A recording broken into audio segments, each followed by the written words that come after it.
இயேசு கிறிஸ்துவின் இனிதான நாமத்தில் இன்றைய ஆவிக்குரிய சிந்தனைக்கு உங்களை அன்புடன் வரவேற்கின்றோம். இப்போதும் ஒரு பாடலுக்கு பின்பு உங்கள் சிந்தையை தெளிவிக்கும் ஆவிக்குரிய செய்தியை கேட்கலாம். இது சகோதரர்கள் ஒருமித்து வாசம் பண்ணுகிறது, எத்தனை நன்மையும் எத்தனை இன்பமுமாய் இருக்கிறது. இது சகோதரிகள் ஒருமித்து வாசம் பண்ணுகிறது, எத்தனை நன்மையும் எத்தனை இன்பமுமாய் இருக்கிறது. ஆண்டவர் இரட்சகருமாக இயேசுவின் இனிதான நாமத்தினால் உங்களை வாழ்த்துகிறேன். இந்த நாள் நம்முடைய ஆவிக்குரிய சிந்தனைக்காக ஏசாயா தீர்க்கதரிசன புஸ்தகம் 54 அதிகாரம் 13 வசனத்தின் பின்பகுதியை நான் வாசிக்கிறேன். உன் பிள்ளைகளுடைய சமாதானம் பெரிதாயிருக்கும். நம்முடைய ஆண்டவர் சமாதானத்தின் தேவன், சமாதானக்காரனர், பிள்ளைகளுடைய சமாதானத்தை விரும்புகிறவர்.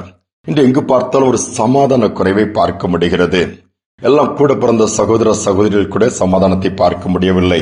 சிறு பிள்ளைகள் அவ்வளவா நேசித்து ஒருவருக்கொருவர் அன்பை பாராட்டி வளர்ந்த பிள்ளைகள் கூட தங்கள் திருமண வாழ்க்கைக்கு பிறகு அல்லது பெரியவர்களான பிறகு பிரிவுகள் ஏற்படுகிறது. வேதனையான அனுபவங்களை சந்திக்கிறார்கள். அவருடைய பிள்ளைகளும் கூட பிரிந்து போகிற ஒரு நிலைமை தான் பார்க்க முடிகிறது. ஏன் இவைகள் இப்படிப்பட்ட ஒரு காரியங்கள்? இந்த கூட்டு குடும்பங்களை பிள்ளைகள் விரும்புவதில்லை. கூட்டு குடும்பங்கள் வேண்டாம் என்று சொல்லுகிற கூட்டங்கள் பெருகிவிட்டது. கூட்டு குடும்பங்கள் இல்லாமல் நாங்கள் தனித்திருப்போம் என்கிற சொல்கிற கூட்டங்களை இன்று பார்க்கத்தான் முடிகிறது. கூடி வாழ்கிறதை தேவன் விரும்புகிறார். சகோதரர்கள் ஒருமித்து வாசம் பண்ணுவது என்றுதான் வேதம் சொல்ல. அங்குதான் இன்பம் இருக்கிறது, அங்குதான் நன்மை இருக்கிறது, அங்குதான் அபிஷேகம் இருக்கிறது, அங்குதான் ஆசீர்வாதம் இருக்கிறது, அங்குதான் ஜீவன் இருக்கிறது என்று சொல்லி சங்கீதம் 133 வாசிக்க முடியும். ஆபிரகாம் லோத்தை நீங்கள் எடுத்துக் கொள்ளுங்கள். அந்த சமாதான குறைவை அழகாக மாற்றுகிறார்கள். 2 பேருக்கும் ஏராளமான செல்வங்கள் வருகிறது. அப்பொழுது பிரச்சனையும் வரும்பொழுது ஆபிரகாம் லோத்தை கூப்பிட்டு சொல்லுகிறார், நாம் இருவரும் சகோதரர். ஆதியாகமம் 13 அதிகாரத்தில் 8, 9 வசனத்தில் பார்க்கலாம். நாம் மனஸ்தாபத்தோடு இருப்பது நல்லதல்ல. நீ இடதுபுறம் போனால் நான் வலதுபுறம் போகிறேன், நீ வலதுபுறம் போனால் இடதுபுறம் நான் போகிறேன், தேசமெல்லாம் உனக்கு முன்பாக இருக்கிறது என்று ஒரு சாய்ஸ் கொடுக்கிறார்.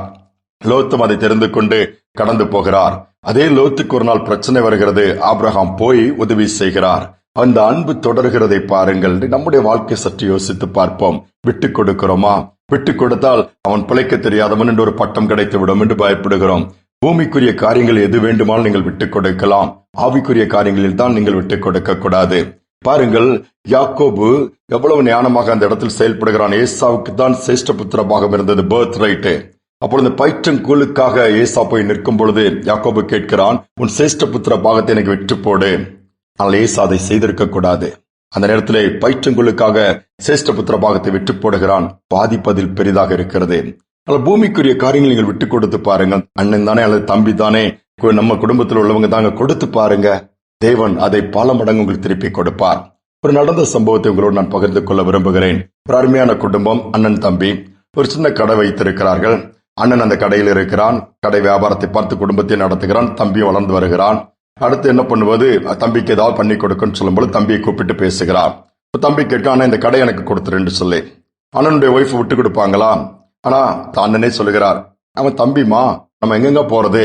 இல்ல நம்ம பாத்துக்கலான்னு தம்பிகிட்ட, சரிமா நீ கடை எடுத்துக்கோ, இந்த கேன் தண்ணி போடுற வேலையை மட்டும் எனக்கு கொடுத்துரு, நான் அதை வச்சு நான் டெவலப் பண்ணிக்கிறேன்னு சொல்லி அந்த சின்ன கடையில வியாபாரமும் பண்ணுவாங்க. மளிகை சாமானங்கள் வைத்து தண்ணி கேன் பக்கத்துல யாராவது கேட்கும்போது கொடுப்பார்கள். அந்த அண்ணன் என்ன பண்ணாராம், தம்பிக்கு அதை எல்லாத்தையும் இது பண்ணிட்டு அந்த தண்ணி கேன் போடுற அந்த லிங்கை வச்சு பிளாட்ஃபார்ம்ல வச்சு அந்த தண்ணி கேன் போட ஆரம்பித்தார். கர்த்தர் அதை பார்த்தார். யோசித்து பாருங்கள், அது நாளுக்கு நாள் எழுகை விரிவானது. ஏராளமான பேருக்கு தண்ணீர் கொண்டு போய் கொடுத்து விட்டு அதன் மூலமாய் வருமானம் வர ஆரம்பித்தது.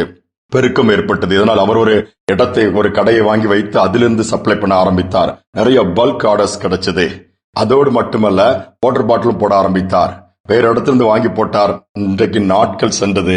ஆண்டவர் அவருடைய விட்டுக் கொடுக்கிற அந்த பொறுமையை, தாழ்மை, அந்த மனதை பார்த்து இன்னைக்கு ஒரு பிளான்ட் போட்டு வாட்டர் பாட்டில் ரெடி பண்ணி அனுப்புற அளவுக்கு கர்த்தர் வைத்திருக்கிறார். விட்டுக் கொடுப்பதினால் கெட்டு போவதில்லை. இதைதான் ஆண்டவர். அதோடு மட்டுமல்ல, இந்த அண்ணன் தம்பி சமாதானம் இன்றைக்கும் தொடர்கிறது. அவருடைய பிள்ளைகளுடைய பிள்ளைகள் கூட சமாதானமாய் கூடி வாழ்கிறார்கள், சந்தோஷமாய் கூடி வருகிறார்கள், ஆண்டவரை மகிமைப்படுத்துகிறார்கள். நம்முடைய பிள்ளைகளுடைய சமாதானம் பெரிதாக இருக்கிறதா? யோசித்து பாருங்கள். பெற்றோர்கள் அநேக நேரம் செய்கிற தவறு அதுதான். பிள்ளைகளை உட்கார வைத்து என்ன வேணும் உனக்கு, போய் ஒருவேளை இந்த வீட்டின் காரியங்கள் இருக்கலாம், நிலங்கள் இருக்கலாம், நன்மைகள் இருக்கலாம்.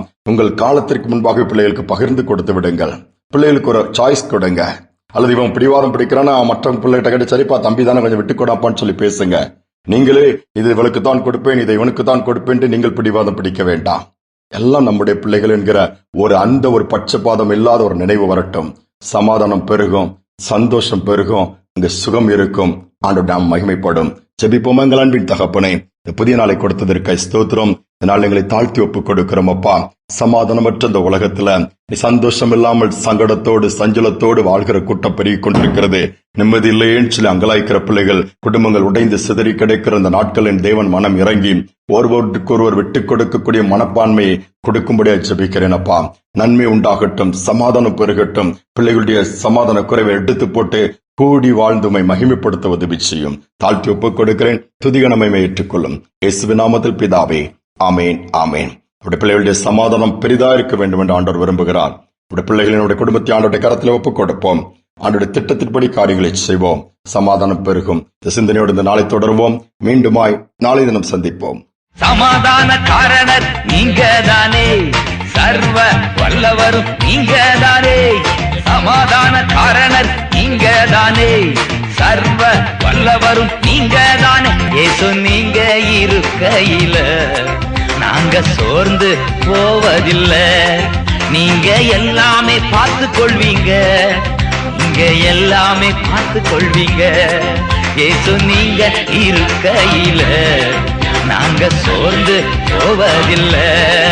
ஏசு நீங்க இருக்கையில நாங்க சோர்ந்து போவதில்லை.